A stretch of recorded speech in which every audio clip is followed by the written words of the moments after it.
ఓం నమః శివాయ. ఓం నమో నారాయణాయ. కర్మ నివారణ, నరదృష్టి నివారణ, సంచిత ప్రారబ్ధ ఆగమిక కర్మ నివారణ, తులాభార కాల భైరవాయ నమో నమః.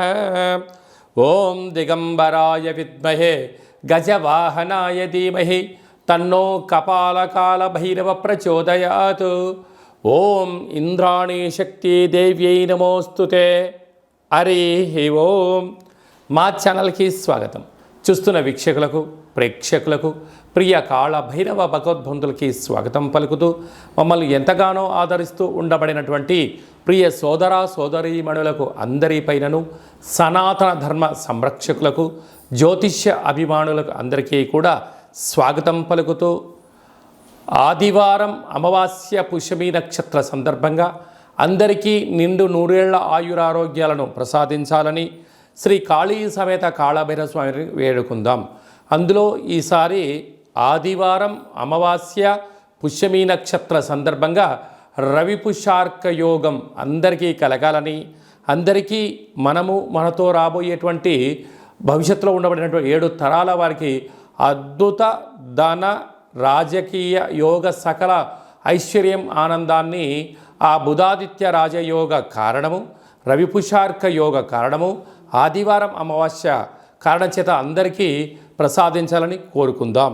1/8/2024 నుండి 15/8/2024 వరకు మేషరాశి వారు కాలామావాస్య ఆదివారం అమావాస్య అనురాధ నక్షత్ర సందర్భంగా ఎలాంటి విధులు పాటించాలో ఈ వీడియోలో సవివరంగా సంపూర్ణంగా తెలుసుకుందాం. మేషరాశిలో ఏ నక్షత్రాలు వస్తాయనగా అశ్విని నక్షత్రంలోని 4 పాదాలు, భరణీ నక్షత్రంలోని 4 పాదాలు, కృతికా నక్షత్రంలోని 1 పాదం కలిపితే మేషరాశి. చాలామందికి పుట్టినటువంటి కాల సమయంలో డేటా బర్త్లు లేనటువంటి కారణం వలన పేరు యొక్క మొదటి అక్షరాన్ని అనుసరిస్తూ ఆ రాశిని తెలుసుకునే ప్రయత్నం చేద్దాం. చూ, చే, చో, లా, లి, లు, లే, లో, ఆ అక్షరాల వారందరూ మేషరాశి జాతకులే. మేషరాశి యొక్క అధిపతి కుజ భగవానుడు. వీరికి ధనావాకు కుటుంబ స్థానంలో కుజుడు సంచారం చేయడం వల్ల కుజదోష ప్రభావము కారణం చేత దయచేసి అప్పులు ఇవ్వద్దు, అప్పులు తెచ్చుకోవద్దు. అక్కడే దేవగురు బృహస్పతి సంచారం చేయడం వలన రుణ సమస్యలు, రోగ సమస్యలు మీ మీద పడకుండా చూసుకునే మానవ ప్రయత్నం చేయగలగాలి.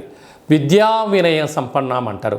విద్య ద్వారా వినయం, వినయం ద్వారా ఉద్యోగం, ఉద్యోగం ద్వారా ధనం, తెచ్చినటువంటి ధనాన్ని ఎలా సద్వినియోగపరచుకోగలగాలి, దుర్వినియోగం ఎలా ఆపగలగాలో దేవగురు బృహస్పతి యొక్క సలహాలు సూచనలు ఉంటాయి. కనుక మీ మనస్సు మాట మీరు వినండి, ధర్మబద్ధంగా ఉండండి. రుణ సమస్యలు, రోగ సమస్యలకు అనవసరంగా ఖర్చులు పెట్టుకోకుండా ఉండే మానవ ప్రయత్నం చేయగలరు. అర్ధాష్టమరవి ఎందుకనగా ఆదివారం రోజు అమావాస్య, అందులో మేషరాశి వారికి కర్కాటక రాశిలో రవి అర్ధాష్టమంగా సంచారం చేయడం వలన ఎవరు చేసినా చేయకపోయినా మేషరాశి జాతకులు ఈ మాసాంతము ప్రతిరోజు సూర్య నమస్కారము, సూర్య భగవానుడికి అర్ఘ్యం వదిలిపెట్టడము, తెల్ల జిల్లేడు వృక్షం దగ్గర దీపం పెట్టడము చాలా అవసరం. అలాగనే సూర్యాసనాలు, సూర్యోపాసన, నది స్నానం చాలా అవసరం అని చెప్పి గుర్తుపెట్టుకోగలగాలి. కనుక ఇలాంటి కాల సమయంలో తెల్ల జిల్లేడు యొక్క వృక్షం దగ్గర దీపాన్ని పెట్టడం, ఆ యొక్క వేర్లు తీసుకొచ్చి ఇంట్లో పెట్టుకోవడం వలన మేషరాశి వారికి అర్ధాస్తమ రవి దోషము, కుజదోషం తొలగిపోతుందని చెప్పి గమనించాలి. మీ జన్మ నక్షత్రం రోజున అష్టమి అమావాస్య తిథి ఎందున దయచేసి దూర వాయు జల ప్రయాణాలు పెట్టుకోవద్దు. అదే కాకుండా వాగ్వివాదాలకు వెళ్ళొద్దు, అపోహలకు వెళ్ళొద్దు, చిన్న చిన్న విషయాలకు ఆందోళన తగదు. ఇలా అయినట్లయితే వాహన ప్రమాదాలు కానీ, మృత్యుదోషాలు కానీ, అపమృత్యు దోషాలు కలిగే అవకాశాలు మాత్రమే ఉన్నాయి. కనుక వీలైనంత వరకు మౌనం, ధ్యానం, జపం, తర్పణం, అవగాహన, మేధా సంపత్తి, ఆరోగ్యాన్ని కాపాడుకునే ప్రయత్నం చేయాలి. లేకపోతే దీర్ఘకాలిక వ్యాధుల ద్వారా అనేక రకాలమైన ఇబ్బందికి గురయ్యే పరిస్థితి ఉంటుంది. సాఫ్ట్వేర్ ఉద్యోగస్తులు, హార్డ్వేర్ ఉద్యోగస్తులు, వ్యవసాయ సోదరీమణులు గృహ భవన నిర్మాణ కార్యక్రమాన్ని ఆచరింపజేసేటువంటి వారు, అలాగనే రాజకీయాలు, విద్యావేత్తలులో ఉండబడిన వారందరూ కూడా 1-2 సార్లు ఏదైనా పని చేసేటప్పుడు ఆచితూచి నిర్ణయం తీసుకోవడం మంచి నిర్ణయంగా భావించగలగాలి. 4వ తారీఖు 8వ నెల 2024వ సంవత్సరంలో ఆషాఢమాస బహుళపక్ష ఆదివారము అమావాస్య పుష్యమీ నక్షత్ర సందర్భంగా చాలా మహోన్నతమైన పర్వకాలం అని చెప్పి గమనించాలి. ఆదివారం అమావాస్య వస్తేనే అందరికీ పెద్ద పండగ. అందులో పుష్యమీ నక్షత్రంతో కూడుకున్నటువంటి అమావాస్య కావడం వలన మనకు బహిరి ప్రాంతాలలో వ్యవసాయ క్షేత్రాల్లో తెల్ల జిల్లేడు వృక్ష ఉండడం జరుగుతూ ఉంటుంది. ఏపుగా పెరిగినటువంటి వృక్ష దేవత కింద శ్వేతార్క వరసిద్ధి మహాగణపతి స్వామివారు వృక్ష రూపంలో ఉండడం జరుగుతుంటుంది. ఆ గణపతి స్వామివారిని తెచ్చుకొని గృహంలో ఉంచుకున్నట్లయితే మనకు భావి తరాలకు 7 తరాల వారికి అద్భుతమైన ఆనందయోగం, అమృత యోగం, ధనయోగం, రాజకీయ యోగం కలుగుతుందని చెప్పి గమనించాలి. కనుక మనం అమావాస్య రోజు ఉదయాన్నే నిద్రలేచి ఇంటినల్లా శుద్ధి పెట్టుకొని మంగళ స్నానాలు చేసుకొని ఇంటికి మామిడాకులు కొబ్బరాకులను ఏర్పాటు చేసుకొని సూర్య నమస్కారం చేసి సూర్య భగవానికి అర్ఘ్యం వదిలిపెట్టడము, ఒక తెల్ల జిల్లేడు ఆకులలో చక్కెర పొంగలి పాయసాన్ని భగవంతుడికి నైవేద్యంగా ఏర్పాటు చేయడము, సూర్య నమస్కారాలు, సూర్య ఆసనాలు, సూర్యోపాసన, ఓం హ్రాం హ్రీం రౌం సహ సూర్యాయ నమః అనేటువంటి మంత్రాన్ని ఒక 108 సార్లు తప్పకుండా పారాయణం చేసినట్లయితే అద్భుత యోగం కలుగుతుందని చెప్పి గమనించగలగాలి.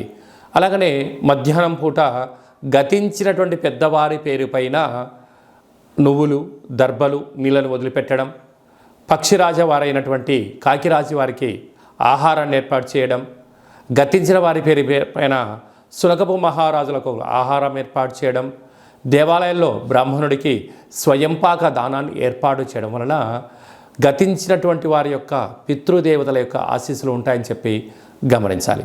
సాయం సంధ్య కాగానే సాయంత్రం 4:30 నుండి 6 గంటల వరకు రాహుకాల సమయం ఉంటుంది కనుక ఇంట్లో ఒక అష్టదళ పద్మాన్ని వేసుకొని నిమ్మకాయలతో దీపాన్ని వెలిగించడము, విష్ణు సహస్రనామ పారాయణం కానీ లలిత సహస్రనామ పారాయణం చేయడం వలన ఇంటిలో రాహుకాలంలో చేసే పూజ ఫలిత ప్రభావం వలన నరదృష్టి, శత్రు ప్రభావాలు తొలగిపోతాయి.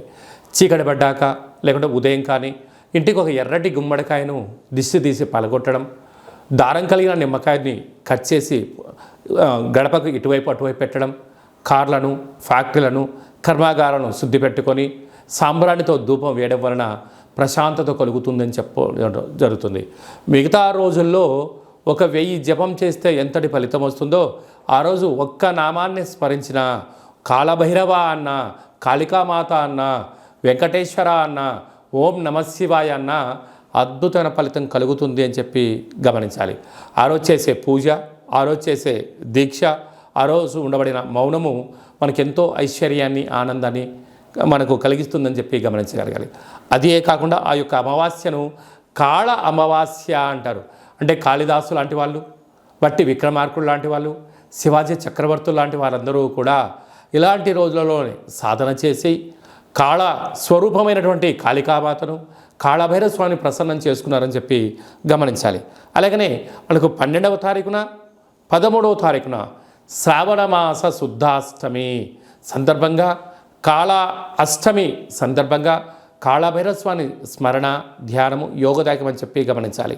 అలాగే మీ అబ్బాయికి కానీ అమ్మాయికి కానీ చిన్నపిల్లలు పుట్టినట్లయితే ఏ మాసంలో పుట్టితే ఎలాంటి పేర్లు పెట్టుకోవాలి, నక్షత్రంలో ఉన్న విశిష్టత ఎంతో కూడా తెలియజేయడం జరుగుతుంటుంది.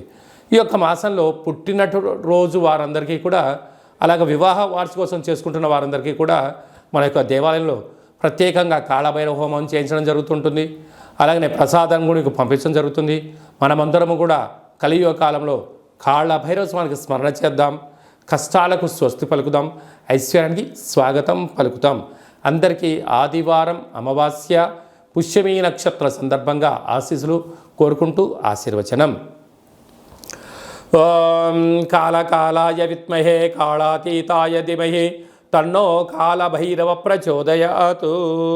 శతమానం భవతి శతాయు పురుష సతేంద్రియ ఆయుష్యేవేంద్రియే ప్రతిష్టతి ధనం ధాన్యం బహుపుత్రలాభం శత సంవత్సరం దీర్ఘమాయు సర్వే జనా సుఖినో భవంతు లోకా సమస్తా సుఖినో భవంతు సర్వం కాళభైరవ దేవతార్పణమస్తు.